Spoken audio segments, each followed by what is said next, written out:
umurwayi wo mu mutwe ajyanwe kwa muganga, agezeyo umuganga aramwegera ngo yumve uko amerewe. Umuganga aratangira ati urumva umerewe ute? Umurwayi ati muganga ndi mu gahinda gakomeye cyane ntago wabyumva. Muganga ati ese ako gahinda ni akahe wansangiza? Umurwayi ati nta kibazo muganga reka nkubwire, maze iminsi ndota ibikeri biri gutera match iryoshye bigeze kuri penaliti zidasanzwe. Ati none se hari agahinda karimo aho ngaho? Umurwayi ati ntabyo uzi mugabo, wowe icecekere, uyu munsi mama yaje arambyutsa kandi nibwo bari butere match iryoshye, uyu munsi nibwo bari butere penaliti y'agakemuramaka ya nyuma. Muganga ati ntugire ikibazo rwose, uyu munsi uraza kubikira, uyu munsi turaguha imiti ituma utazongera kurota. Umurwayi ati ayiwe, ati muganga rwose ngusabye imbabazi, umbabarire iyo miti wenda uzayime ejo kuko uyu munsi ikipe yanjye nibwo yari butwara igikombe.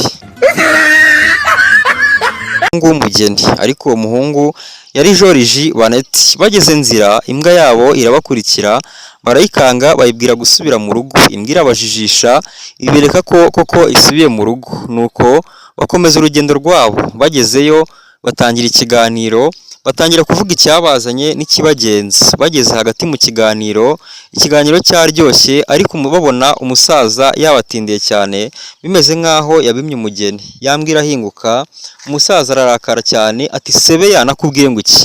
Ntabwo nakubwiye ngo ugume mu rugo, ntabwo byari ngombwa ko uza aha ngaha kuko urabona rwose uradusebeje.